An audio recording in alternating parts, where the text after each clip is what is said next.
Olá, pessoal, tudo bem? Deus abençoe. Bom, vamos continuar com a nossa aula de número 8, em que nós estamos tratando sobre os atos administrativos e, como eu havia dito, nós dividimos em duas aulas, tá? Para que não ficasse muito puxado em uma aula só. Então, essa é a segunda parte do conteúdo de ato administrativo. Vamos seguir o mesmo conteúdo, o mesmo conceito, tá? Primeira parte da aula, eu trago a explicação, eu intercalo ali com uma ou outra questão e ao final nós resolvemos algumas questões para fechar. Lembrando que eu sempre utilizo a doutrina de direito administrativo facilitado da professora Ana Cláudia Campos, que é uma doutrina que eu gosto muito, principalmente para aulas rápidas, quando eu preciso de um conteúdo de uma forma bem mais simplificada, bem mais facilitada. E da professora Ana Carolina, o que eu faço? Perdão, Ana Campos, o que eu faço? Eu pego alguns mapas mentais, alguns pontos que ela deixa tudo muito fácil e trago aqui com a referência. Fechou? Nossa, é um livro que eu recomendo muito, gente, muito mesmo. Bom, vamos lá. Vamos retornar nossa aula, então, falando do silêncio administrativo. Como assim? Deixa eu pegar aqui a minha caneta, tá? Vamos de caneta verde hoje. Quem já ouviu aquele ditado? Quem cala, consente. Bom, eu creio que você já ouviu, eu já ouvi muito essa frase, quem cala, consente. Eu posso fazer isso? A outra pessoa ficou calada, quem cala, consente. Isso nós podemos chamar também de inércia, tá? Quem cala, consente funciona na administração pública? Em tese, não.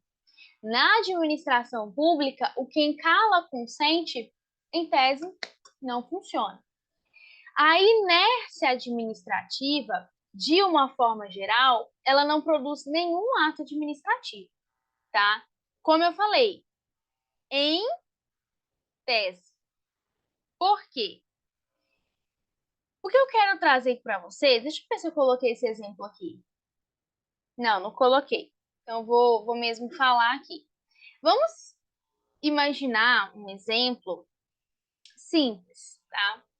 Pensa que um ofício foi enviado à administração, enfim, tá? Só que a administração não deu retorno.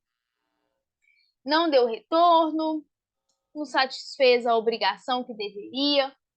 Naquela situação, a gente entende que a administração não fez nada. Rebeca, mas você acabou de falar que na administração não funciona assim. Ó, como eu coloquei aqui. De forma geral, não produz ato administrativo. Só que, nesses casos, você tem a administração não agindo. Se você tem a administração, manda algo para ela, fala algo com ela, mas ela não está nem aí, não respondeu, não falou nada, não deu uma justificativa, se era um ofício não respondeu, então nós entendemos que foi ou rejeitado. Por quê? Porque eu não tive retorno. Então eu tenho que tocar o barco, não teve retorno.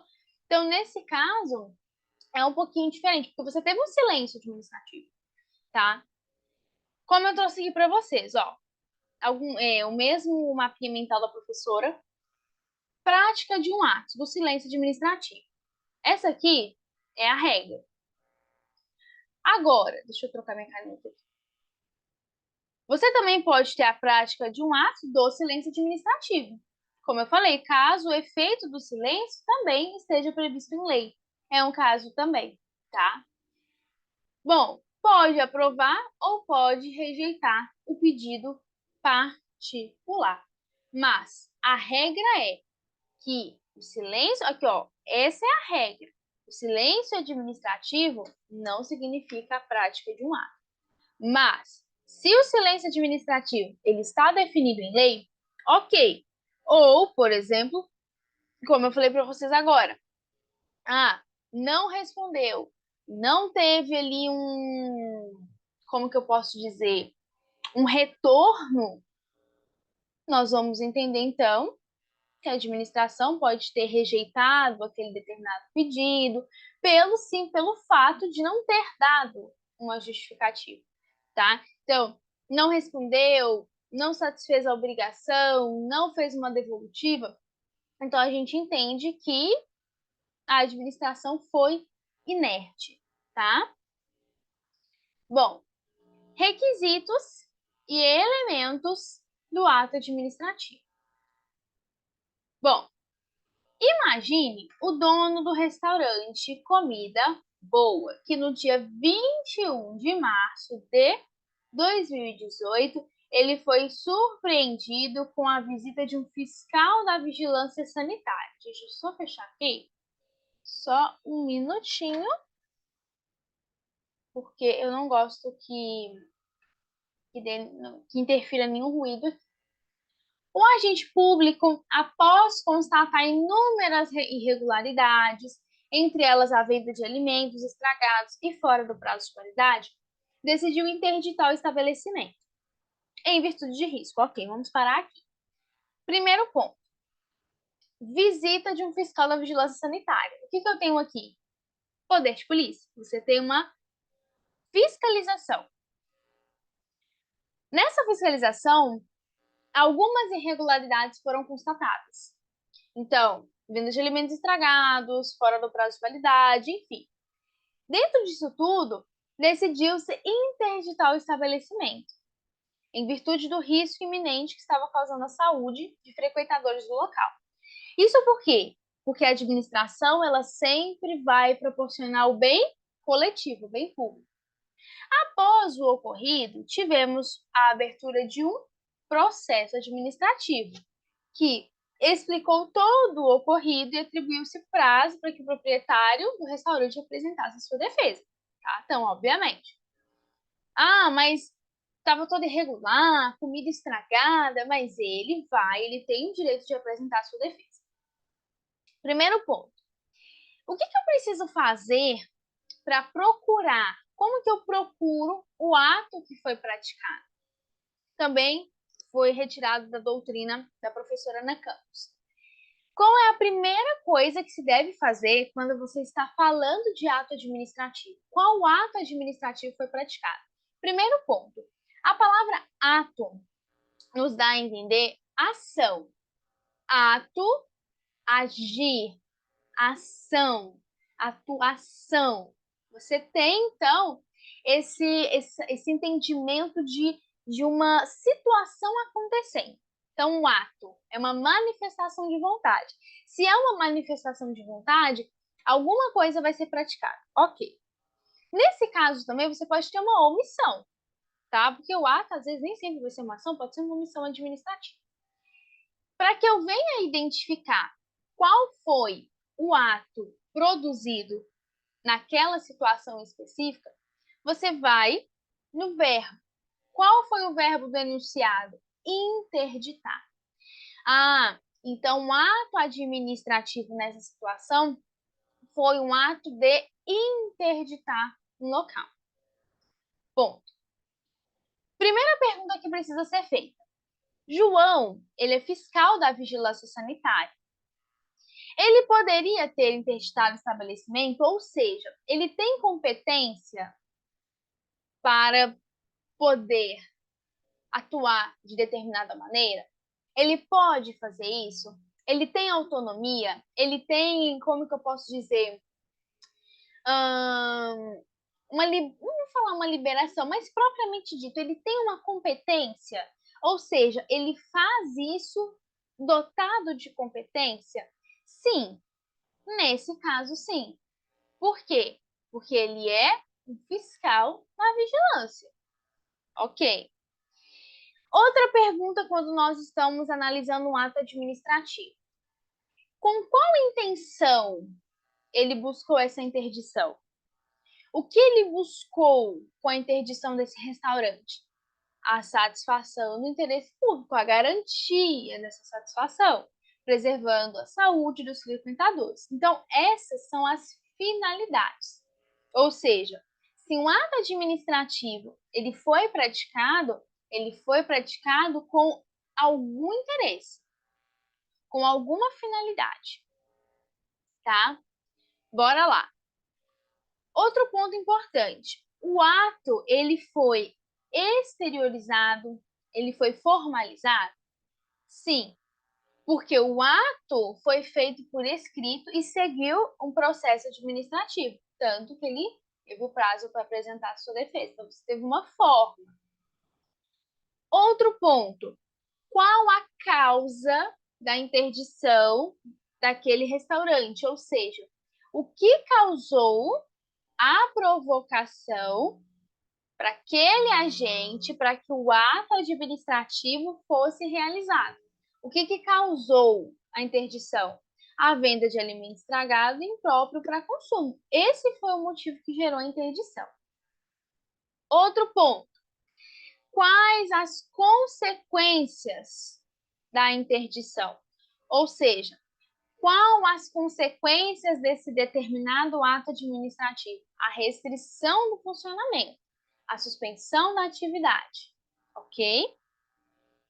E aqui eu trouxe como fala, um mapinha mental também, para deixar isso um pouco mais visual. Eu tenho aqui o fiscal da vigilância. Como nós vimos, o fiscal da vigilância, ele é dotado de quê? De competência. Estou olhando aqui para o lado, gente, para escolher a caneta, tá? Ele é dotado de competência. Ok, ele tem essa autonomia. Sobre o que resultou, onde ele atuou? Contra um restaurante. Por quê? Porque esse restaurante estava vendendo comida estragada imprópria para consumo. Esse foi o motivo. Então, o fiscal ele encontrou um motivo para interditar aquele restaurante. Qual foi o ato? Qual foi a consequência? A interdição. Essa interdição, o que ela resultou? A suspensão do funcionamento, o objeto. Então, a interdição, ela produz um efeito. Qual efeito é esse? A suspensão do funcionamento. Ok. Com essa interdição, o que se busca? A garantia, saúde, interesse da saúde dos clientes. É a finalidade. Agora, por qual meio isso foi feito? Por um processo administrativo. A forma. Viu como é que tudo fica mais fácil? Então, o que eu preciso ver? Peraí. Se eu estou analisando para saber que ato administrativo é esse, deixa eu ver os pontos. Primeiro ponto. Aquela pessoa é dotada de competência? É, bacana, bacana. Se é uma interdição, qual o motivo da interdição? Venda de comida estragada. Fechou. Qual foi o ato? Gente, tem alguma coisa nos meus olhos. Meu olho, na verdade. Qual foi o ato? Interdição. Ok. Finalidade daquela interdição. Estava garantindo a saúde dos consumidores daquele restaurante, dos clientes. Ok. Toda vez que eu tenho um ato administrativo. Opa, peraí, gente. Mexer aqui o negocinho sem querer, o slide. Pronto. Se eu tenho um ato administrativo, eu tenho uma consequência, vamos dizer assim, a suspensão do funcionamento. E como que tudo isso foi feito? Por um processo administrativo. Fechou? Bom, vamos para uma questão para vocês verem como que isso é cobrado em prova. O ato administrativo que impõe restrições excessivas e desproporcionais a um setor econômico contém um vício com relação ao, vamos lá, impor restrição desproporcional. Então, eu tenho uma pessoa, tá? dotada de competência, mas que através do ato administrativo impõe restrições excessivas e desproporcionais. Eu estou falando do quê? De competência, de motivo, de objeto, de finalidade ou de foco? E aí? O que você acha? Impor restrição. Nós estamos falando de objeto, tá? Ou seja, o que é o objeto aqui nesse exemplozinho que nós trouxemos? Deixa eu pegar aqui a caneta de volta. O objeto é a suspensão do funcionamento. Competência não é por quê? Porque se você fala de um ato administrativo que impõe restrição, então você, nesse primeiro momento, com essas informações, você vai entender que uma pessoa que é dotada de tal competência. Ok? O motivo não é porque se eu tenho, mesmo sendo excessivo e desproporcional, o ato administrativo, eu tenho uma irregularidade. Só que eu tenho que ter uma proporcionalidade, uma restrição legal. Mesmo nesse primeiro momento em que a gente entende, eu tenho uma restrição desproporcional.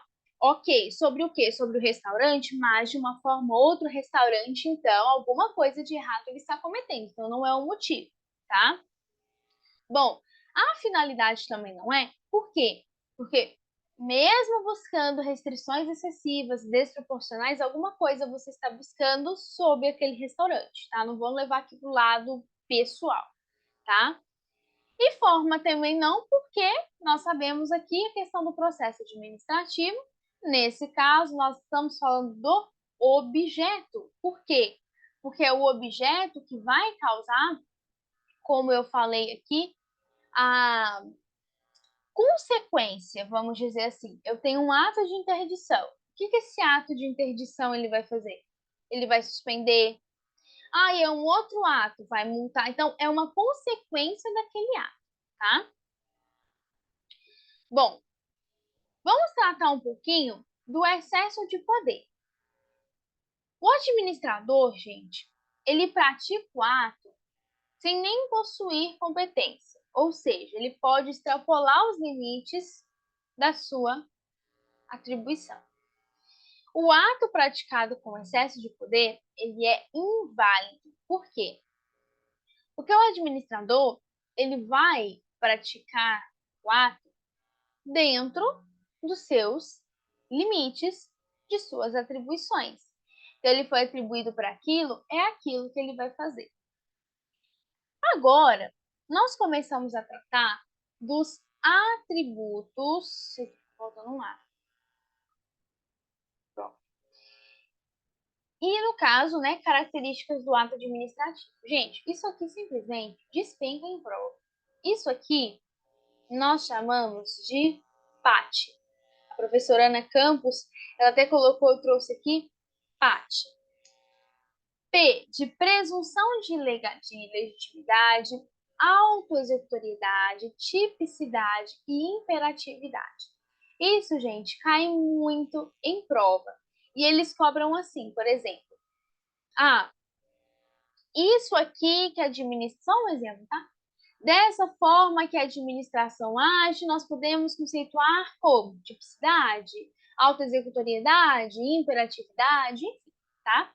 Primeiro ponto, presunção de legitimidade. Gente, o que esse atributo faz? Com a presunção de legitimidade, se entende que os atos administrativos são válidos, desde a sua produção até o momento que alguém consiga provar que possui alguma ilegalidade. Por quê? Até o presente momento, aquele ato seria legal. É igual aqui nós estamos falando aqui, ó, do casinho aqui, ó. Restrição excessiva e desproporcional. Até que isso fosse provado, nós estaríamos falando de um ato válido, um ato administrativo que se presume. Por que presume? Porque pode chegar um momento e ser provado que aquele ato é ilegal, porque ele possui alguma ilegalidade. Então, você pode afirmar que a presunção de legitimidade é meramente relativa. Ou seja, pode ser que o interessado ele venha contestar a ação administrativa e demonstrar ilegalidade. Ou seja, a princípio, esse ato administrativo tá bacana, a princípio não tem nada de errado.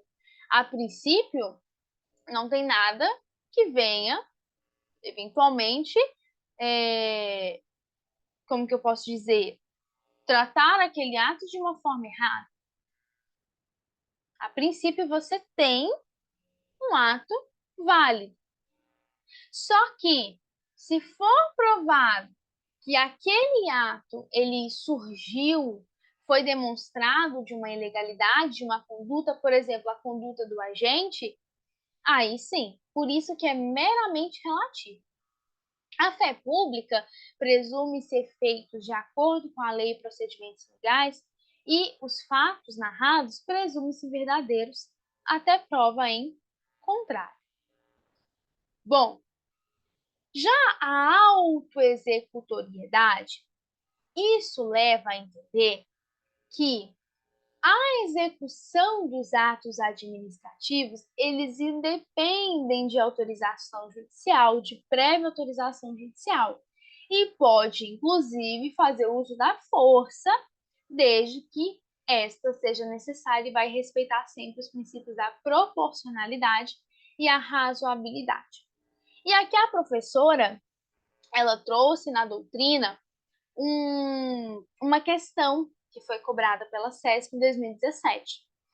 Dizia que a administração pública ela pode executar diretamente seus atos administrativos, até mesmo pelo uso da força, sem a necessidade da intervenção do Poder Judiciário.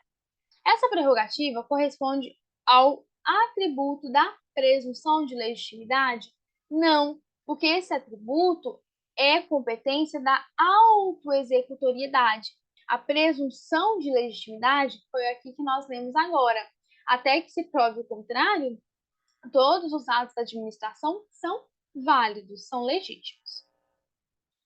Já a tipicidade foi uma criação de uma doutrinadora, de uma doutrina que eu gosto muito, muito, muito, inclusive eu uso aqui para os meus estudos, que é a doutrina da Maria Silva Zanella de Pietro, qual ela diz que o ato administrativo ele deve corresponder à figura definida previamente pela lei como aptas a produzir determinados resultados.